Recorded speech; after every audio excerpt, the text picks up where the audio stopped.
All right, here we go. Muslim regions and India. So I'm going to kind of talk about both of these together. How did European powers extend their power into other regions? So these are two places where this is going to happen. So what were the sources of stress in the Muslim regions in the Ottoman Empire, and how Egypt tried to modernize and the impact of that, and then European interests in Persia. So if we look at the stresses of the Muslim region, some of this is already stuff that we talked about. The Ottoman Empire was in decline. And so that's one of the factors. And if you go down to those nationalist revolts, you've got those places like Greece and the Balkans that are gaining their independence from these Muslim regions and these old empires, and that's just going to spark more of them. And then on top of that, you have European imperialism that's looking to take advantage of the slowly crumbling Ottoman Empire. So, for example, as the Ottoman Empire crumbles, Algeria in Africa kind of becomes open, and France rushes in and makes it a colony. So all of these things are stressing what's happening there, and it's having an impact on how strong these regions are and how quickly Europe is looking to take advantage of these things.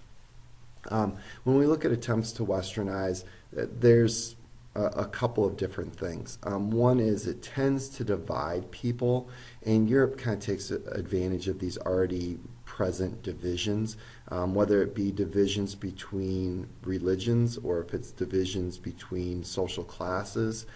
Europeans do a good job of coming in and analyzing that and making that split bigger. It's kind of this divide and conquer idea.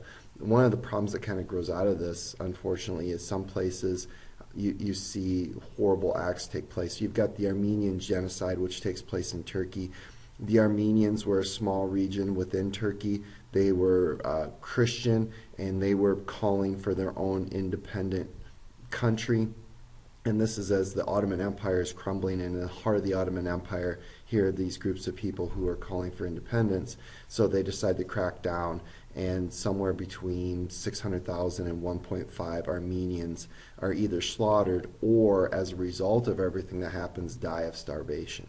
Now, the other thing that we're going to see in both the Muslim regions in India and other places around the world is that westernization also causes some other problems. One is they get access to better health care, and so because of that, you have a growth in population. And sometimes these places aren't equipped to deal with all these people that they have.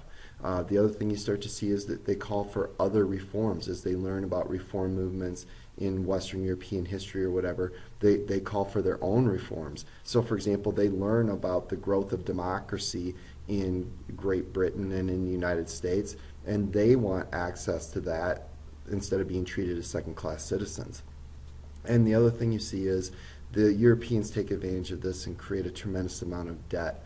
A perfect example a little bit later on when we talk about Egypt is Egypt had to borrow a lot of money at a high interest rate to build the Suez Canal, and then when they can't afford to pay that back, Great Britain makes Egypt a protectorate so that way they can get their money back. So there's a whole host of problems that take place.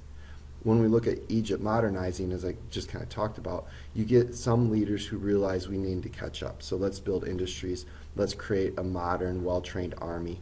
And again, like I said, the Suez Canal is going to connect the Red Sea and the Mediterranean Sea. So now things from India can get to Great Britain easier.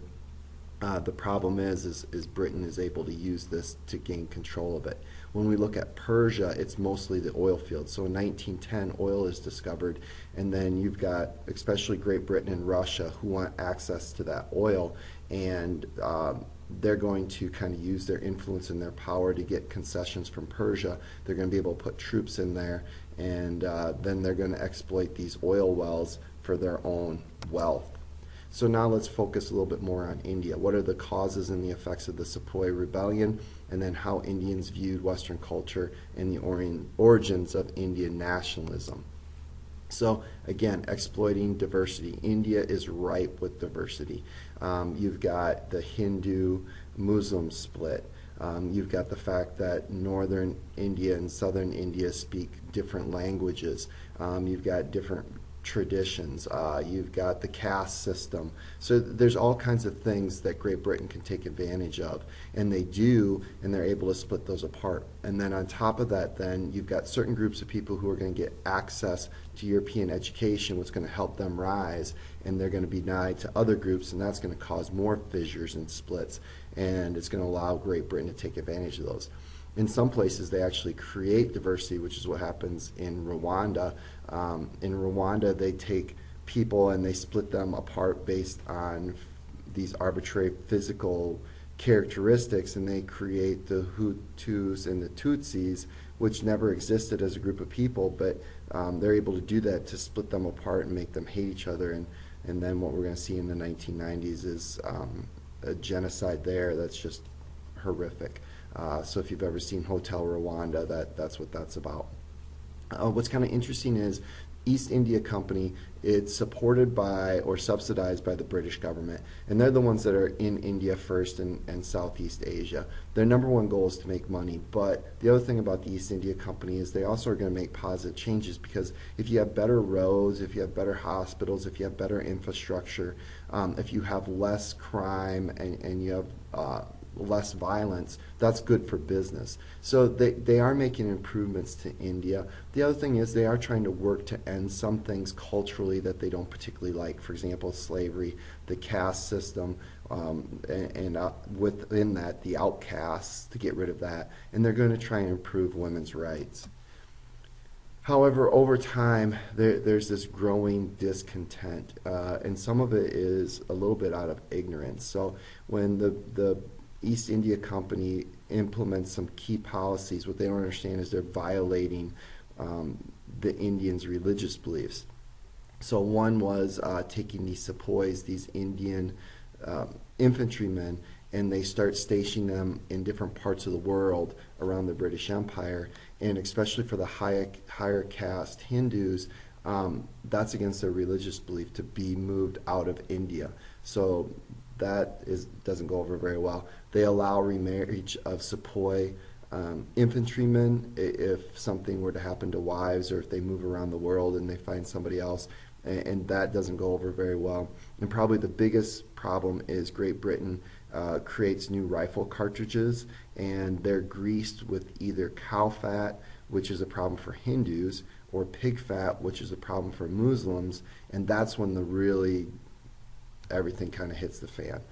Because at that point, the sepoys rebel because they don't want to bite off the end of these new cartridges because it violates their religious beliefs. What ends up happening is India just goes into disarray, and the British government has to come in and put down this rebellion because it's so intense. And Parliament ends up taking over for the British East India Company, and they send in more troops to maintain peace. They also try and create more infrastructure, which is really expensive, and they force the Indians to pay higher taxes for the troops who are making sure that they don't cause any trouble, and that's just going to cause growing discontent.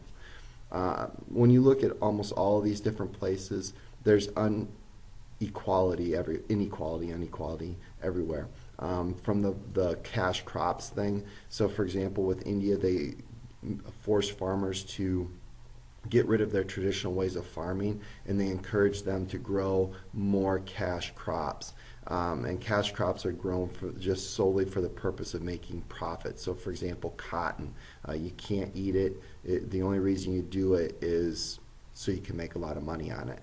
The problem with this monocropping is that it causes all the eggs to be in one basket. It really is hard on the soil. And then, when you get these cash crops that Europeans or colonial powers are forcing these people to grow, it may not fit into their traditional or cultural backgrounds, and it's just not a very good system. It's great for the country that's controlling the colonies, but it's not very great for the colonies. The other thing, again, the same thing we talked about before is, especially in India, you get rapid population growth, and then you get famine, and then when you're growing cash crops like cotton, you're not growing the food to feed the people that are more and more and bigger, and that's a problem. And the other thing too is, as European countries come in, they provide these really cheap mass-produced goods, and the problem that especially in India, that had this rich tradition of textiles, the Indians can't compete with these cheaply produced goods, and so you start to see the traditional way of making things go away and get lost.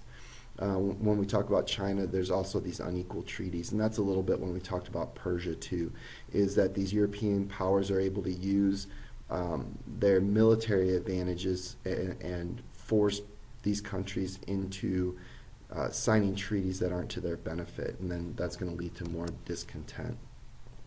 So if we look at the bigger picture here, these different views on culture, for the people who are being ruled, so like for example in India, some people in India are embracing these Western ways and realizing that there's some real advantages to having modern technology, roads, transportation, those types of things, Western education, Western ideas of law, some of those types of things. And then you have another group who are calling for a return to traditional ways. So they're not in agreement on what's the best way to deal with these colonial powers. Do we become like them and then move in that direction and hopefully get rid of them? Or do we need to go back to our old way of doing things and hopefully that will drive them out?